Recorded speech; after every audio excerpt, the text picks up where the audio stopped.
Hello friends, I Arpana Pandya would like to welcome you once again for the next novel. As you can observe on the screen, The Heart of the Darkness by Joseph Conrad. See friends, as we have already completed the first novel, Far from the Madding Crowd by Thomas Hardy. Now today we are going to start the another novel of the same paper. As I mentioned already that friends, in paper number 504 you have only two novels to study. The first, that is the Far from the Madding Crowd, which we have already discussed and completed in my maximum videos, and now today we are going to start the next novel. After completing this novel you are going to be free for the paper number 504. Yes, so in 504 only you have two novels of 35 marks.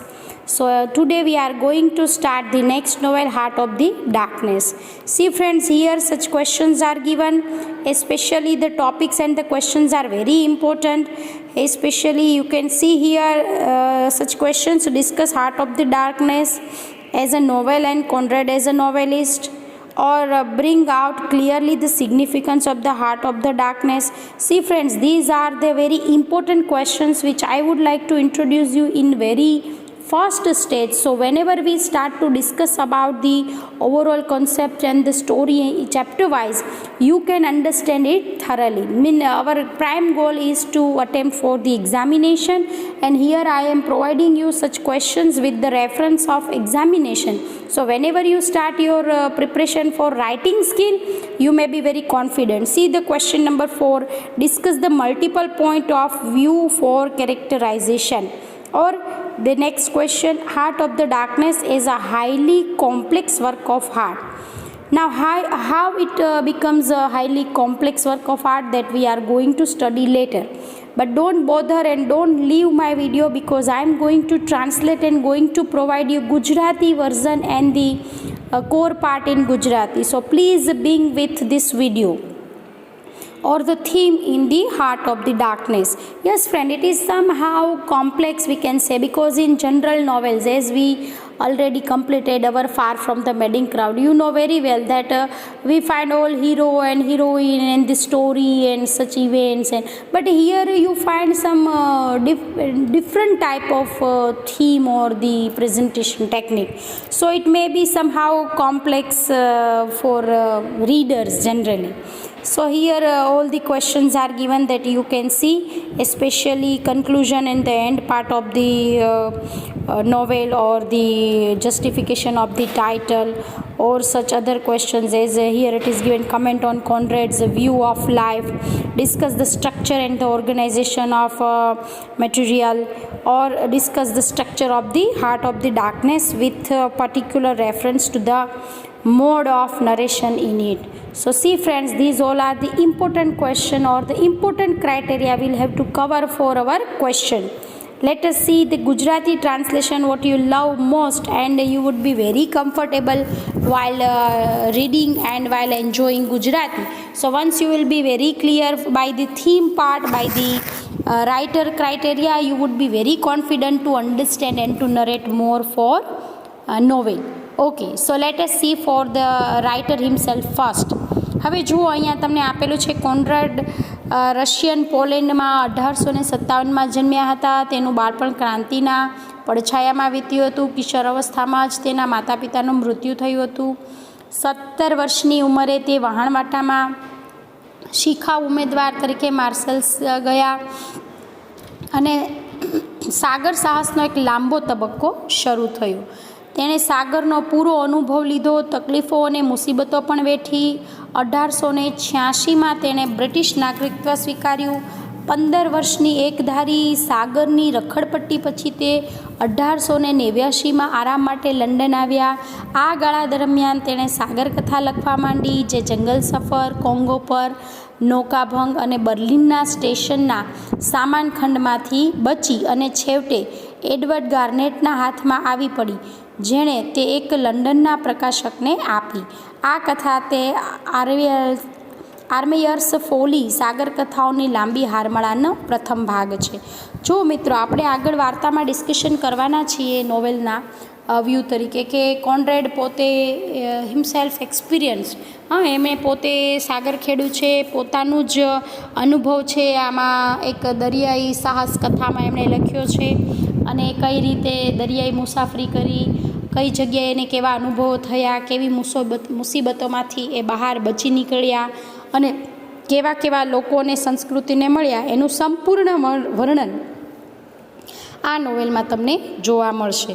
આગળ પણ એમને કોનરેડની બધી details આપી છે. તમે screenshot દ્વારા તમે નિરાતે પણ આ બધી જ ડિટેલ્સ છે એને વાંચી શકો છો અને તમે કોન્ફિડન્ટ લઈ શકો છો.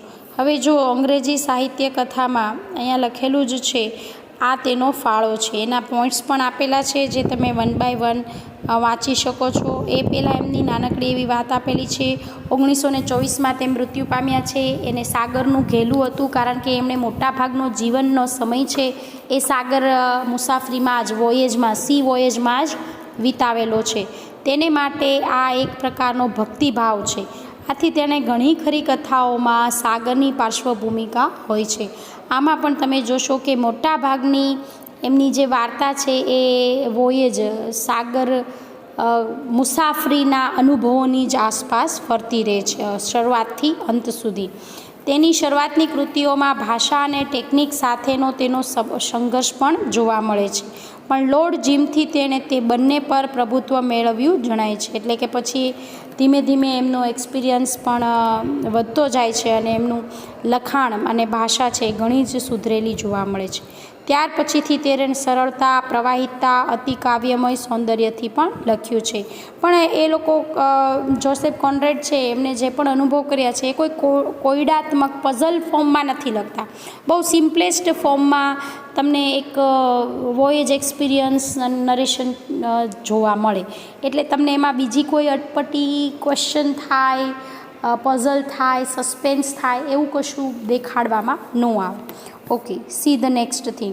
કોનરાડના 2 વિષય છે. પોતાની કથાના એક વિષય તરીકે સાગર જીવનના અને ઉષ્ણકટિબંધ વિસ્તારના પોતાના અનુભવોને લે છે. બીજો વિષય છે વફાદારીના સિદ્ધાંત. આમ તે રોમાંચવાદી અને નીતિશાસ્ત્રી બને છે. એક અદ્ભુત કથાકાર હોવા ઉપરાંત તે પોતાની રજૂઆત ટેકનિક અંગે જાગૃત છે. તેનો મુખ્ય રસ પાત્રાલેખનમાં છે. અહીંયા આપણે કેરેક્ટરાઇઝેશન જોવાના છીએ.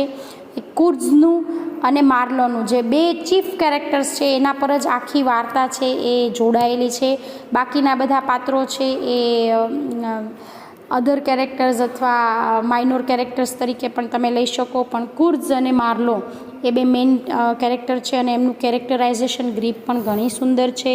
આપણે આગળ ડિસ્કશનમાં લેવાના છીએ. તો એમનો મુખ્ય રસ છે પાત્રાલેખનમાં, કેરેક્ટરાઇઝેશનમાં જોવા મળે.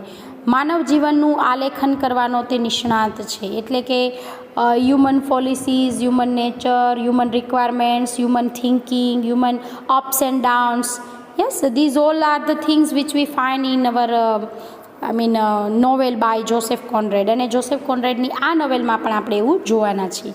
માનવ મનમાં આંતર ઊંડાણ તે છતાં કરે છે.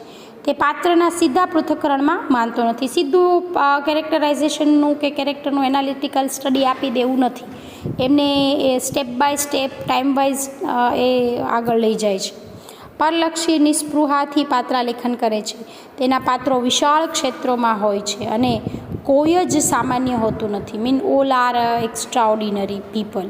તે રોમાંચવાદી હોવા છતાં જિંદગીની કરુણાથી પૂરો સભાન છે, પણ તેનામાં અણગમાની કે દોષારોપણની વૃત્તિ નથી. આપણે એમની સ્ટ્રેટ ફોરવર્ડ ટેકનિકને પ્રેઝન્ટેશનથી જોશું કે એમાં બીજી બધી બાબતોને, જેમ કે ઘણા બધા રાઇટર્સ છે દુનિયાના નીતિ નિયમો, લોકો એ દ્વારા ઘણું બધું અણગમો એમનો વ્યક્ત કરતા હોય છે. પણ કોનરેડની વાર્તા છે ને એકદમ એ બાબતમાં લ્યુસિડ અને ફ્લોલેસ હોય છે. એમાં બીજી કોઈ તમને ટેકનિક્સ જોવા ન મળે. સિમ્પલ વેમાં જ તે પ્રેઝન્ટ થતી હોય. જિંદગીના ઉત્તમ મૂલ્યોને પીછાણે છે. દુશ્મનાવટભરી કુદરત સામે માનવનો સંઘર્ષ, આ એમનો મુખ્ય પહેલો મુદ્દો છે. તમે સમજી શકો છો.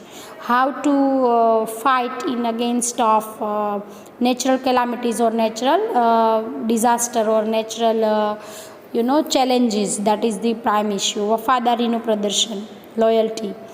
ભારે અસમાનતાઓ વચ્ચે પણ હિંમત અને સહનશીલતા તે વિચારક છે. હવે જુઓ એટલે એમની કેરેક્ટરાઇઝેશનના જે મેઇન હીરો છે એમની તમને બ્રેવરી જે છે, એમનો પાવરફુલનેસ જે છે એ તમને ખૂબ જ જોવા